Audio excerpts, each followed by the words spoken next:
What's up everybody, Throwing Gaming here. If there's one thing that the Uncharted series is known for, outside of its spectacular moments and awesome story, it's easily the characters that make the game stand out so much. Whether it's the likable heroes we care for or the villains that are frightening, funny or very layered, there's a reason why we've come to remember them so well. With The Lost Legacy on the brink of release, in this video I present you with my personal top 10 favorite Uncharted characters from Drake's Fortune to A Thief's End, so I hope you enjoy the video. We start off the list with one of the smallest roles in the franchise that yet still managed to make such a big impact. From the very first scene giving Drake shelter after finding him crawling through the snow to the final shot at Schaefer's memorial, Tenzin felt like your best friend all the way through. Despite not understanding the language he speaks, his willingness to help and his body language was all the talking that you needed. I'd never seen a video game manage to make you feel so connected to a character in this particular way. And that is a real achievement. What's it say? Why do I ask? Speaking of achievements, it is honestly incredible how Sam, Nathan Drake's long-lost brother, introduced in the fourth and final game, felt like such a core part of the main cast after just one single game. If you think about it, it could have been such a bad decision, a character that shouldn't have invaded the cast that we'd already grown to love. But ultimately, Sam's wittiness, love for history and adventure, and clear care for Nathan made him a great addition to Drake's final chapter. It's no use. Try again! It's no use. Come on. Take this. Damn it! Listen to me. Listen to me. All I ever wanted to do was find this treasure with you. Hey, we did it. We did it, brother, okay? It's all right. Lazarevich was the only Uncharted villain where I felt he was truly frightening. With his combination of morbid humor and not being afraid to even hurt his own men, he makes a killer first impression, shooting Jeff the cameraman while having Drake and Elena watch. In the end, the never-ending chase through the game then leads to a classic boss fight where you fight him seemingly invincible in the middle of Shambhala, until the Guardians ultimately manage to take one of Uncharted's most memorable villains down, and in what way? Do it! No. You don't have the will. Maybe not. But they do.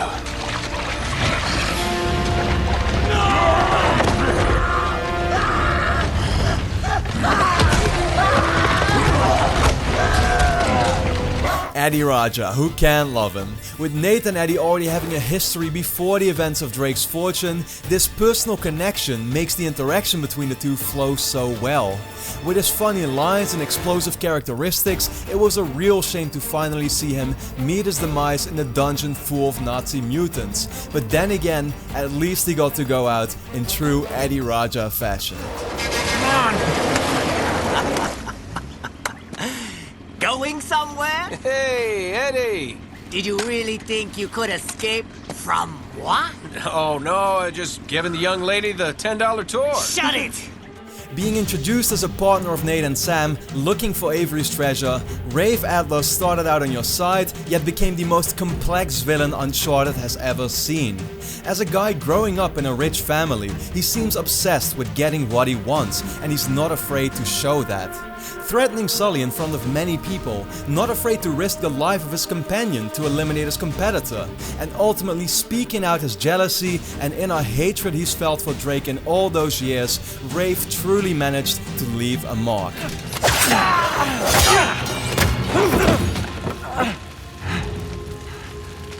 You know what, Nate? Underneath all the bravado, you're just a sad little boy with delusions of grandeur. Who, by the way, can't fence for shit. So long, Nathan Drake. It's no wonder Chloe Fraser was chosen to become the protagonist of Uncharted's next adventure, because her role in the story of Uncharted 2 quickly made her a fan-favorite character.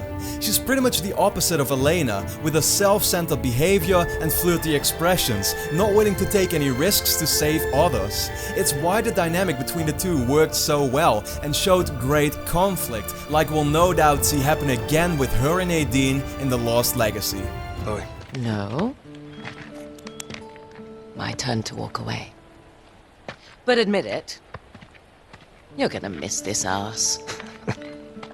Elena Fisher has gone through quite a transition over the course of the 4 Uncharted games. Starting out as a tough, confident journalist, ditched by Drake to later come back and punch him in the face, the two build up a complex relationship where Elena comes to the realization more and more that things can't keep going this way. While she may therefore be seen as an obstacle standing in the way of adventure, there is no denying she's the voice of reason. With her straightforwardness, good intent and funny lines, Elena is the most honest character in the series, someone that the last few characters can definitely learn a thing or two from. Is there a problem? No, just, how do you make it go? Push the start button. Harry Flynn is my personal favorite villain in the Uncharted series. As a British guy who used to be a friend of Drake, he turns on him in the second game, and not quite undeserved when you realize Drake was about to do the same thing on him. When siding with Lazarevich, he quickly becomes quite ruthless, but without giving up the humor that we all know him for. He's a likable bastard, a guy you should be hating but somehow can't get enough of. And while his story sadly came to an end too soon, at least he left us behind as the one Uncharted villain I'll never forget. Should've known it was you. And you, Victor goddamn Sullivan. You still dragging this tired old sack of shit around? Easy, Nate. And speaking about the devil, Victor goddamn Sullivan. As the real father figure for Nathan Drake, Sully is easily the most likable guy in the entire series. With his never-ending stories about encounters in the past, smooth talking skills that will charm anyone, and ability to somehow join Drake's adventures at God knows what age, there are few side characters that will prove to be as memorable as this one. I'm gonna miss you, Sully. God damn it. Which way'd Chloe go? See you later. Oh no. You're a dirty old man, Sullivan. Uh-huh. But in the end, what could possibly go wrong? With his fantastic sense of humor, loving nothing more than to joke on the brink of death, yet also showing his human side, making him the most relatable protagonist I've seen, who does feel pain when being hit, who isn't always the most fortunate in every situation he comes across. Nathan Drake is the reason Uncharted is the series that it is today. Having been with him from the beginning and seeing his entire journey unfold all the way until the end, there could have been no better close than to see him happily continue treasure hunting with his own family. You've deserved it, Nathan Drake. You know what? The sun is up, boat's ready, wind is just right. You want to continue the story? I say we do it on the water. Come on. Well, wait, what'd Francis Drake look like? Was it gross? Actually, he wasn't in there. Yeah, just his journal with a map to El Dorado. The City of Gold? That's the legend. Turns out it was just a statue. A cursed statue.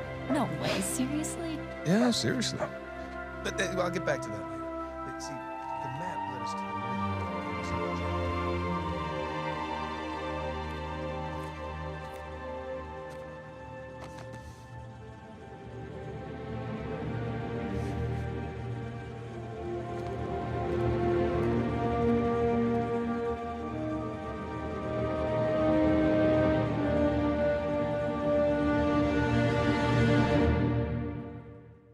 Thanks a lot everybody for watching this top 10 favorite Uncharted characters of mine. I hope you really enjoyed the video. As always, make sure to leave your personal thoughts in the comments as well. I would like to see which characters you think stood out in the entire series. And The Lost Legacy is coming up very soon, so let's hope that some new characters will be introduced there that will once again prove to be very memorable. Anyway, if you enjoy all the videos that I make, then please consider becoming a Patreon supporter of mine at patreon.com/robingaming, like all the people next to me, because that way you pretty much support me and you help make it possible for me to make these videos, while at the same time you get a lot of cool rewards like early access to these videos and also some exclusive Q&A videos and access to the podcast episodes. With that being said, like I already said, I hope you really enjoyed this video. So then for now, thanks a lot for watching and I hope to see you again next time.